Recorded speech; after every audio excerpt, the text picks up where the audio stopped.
All right, guys, welcome to Against the Grain. I'm the 8-Bit Reptile, and we're doing our first team reveal, how we went for the week. It's Sunday night. The footy's finished. Supercoach is open back up to the public to make our trades and whatnot. Now, for this week, I've actually gone ahead and looked at my score and ranking and stuff. I had a pretty good idea coming in, but I'm just always worried about how the screen's going to look when I switch it over. But for those at home that are interested, here's how we did. Whoops, that's not it. Here we go. That's how we did. So we pulled a 2287 inside the top 17%, which is not a bad result in the end. I would have liked to have seen us go over the 2300. I think that was a benchmark for doing well. 22 is probably a pass, but 2300 would have been possible. You know, hindsight's a great thing, but you go as well as your captain will let you. And unfortunately, like so many others, we captained Butters. We just locked that in. And probably the mistake was to actually vice captain Walsh beforehand, rather than really looking at it and seeing that Butters was probably actually the vice captain choice, knowing that Noah Anderson and Petraka were up against the Eagles later, and both of them popped off as we knew they would. But unfortunately, we locked ourselves into the Butters captaincy. So just looking over the team, we'll just have a quick little squiz. What's going on here? That's no good. What are we doing here? Just bring the bench into view if I can. Just make my head smaller for everyone at home, which is always a good idea, right? All right. So there we go. We've got everyone's score on screen, except for the flex, which I'll show you. Okay, this is not how I had my team. I actually had... Oh, sorry, I was playing around with some trades earlier. So this is how the team looked. Overall, we did pretty well. A lot of people didn't have Robertson on field. We had him in our flex, so we're pretty happy with that. We had Lombard on field. The only ones really we missed out on were Blamira's at 70, which, if you look, actually, he didn't belong in our midfield either.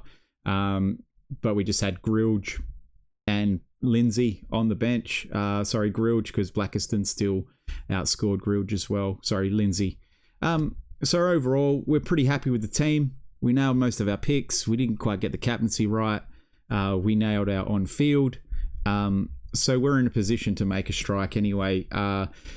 One thing I will say is I feel like people are getting overly upset with how Blackiston performed. I think the role was there.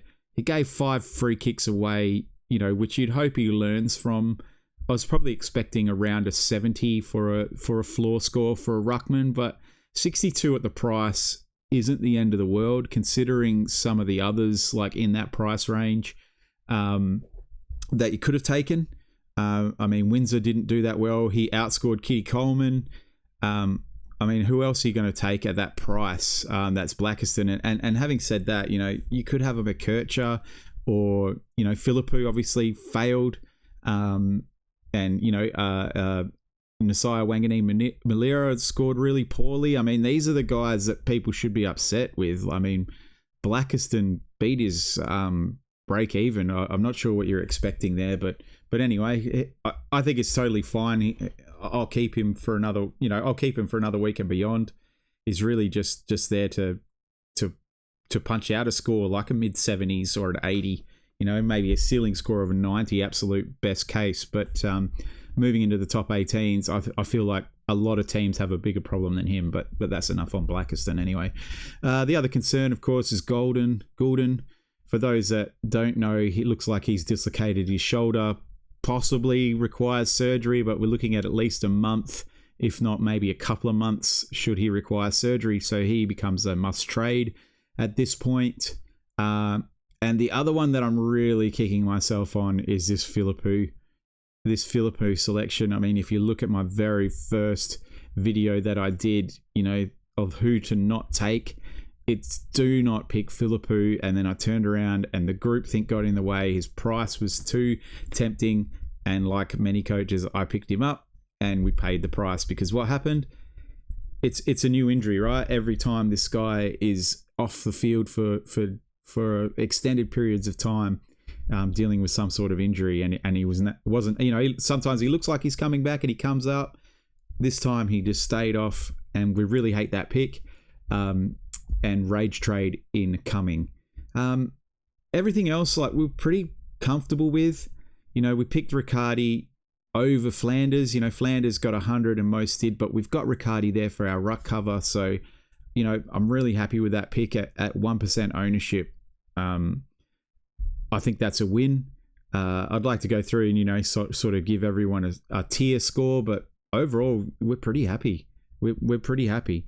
So I just wanted, you know, punch out a really quick video here, guys.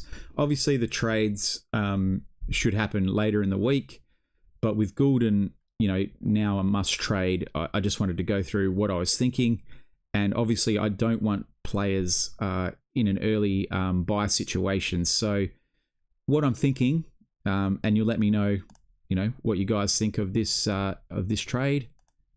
We move Philippou to flex. We're trading Philippou out because we said rage trade. Also, we need to free up some money, and the injury of Goulden. McAndrew goes to flex. We bring in... Now, we're looking for guys that don't have the early buy at this stage, which is why I'm not going midfield for midfield. But now that we've seen how it all works, we're taking Luke Jackson at R2 and leaving McAndrew in the flex. Dylan Robinson will go on field, and Lombard will be in a loop with Doveston just for now.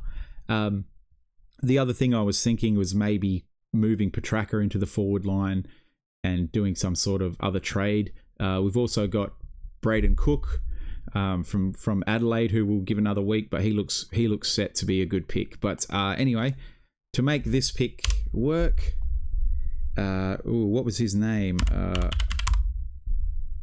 It is Milan Murdoch at 99k. So we're bringing him in. He looked good. He looked very good, in fact. Kicked an early goal for the Eagles. Am I 100% confident that he keeps his spot on the team? I think he's done enough. There are quite a few, like Baker, Starcevic, perhaps Schoenberg, who could potentially come back into this team.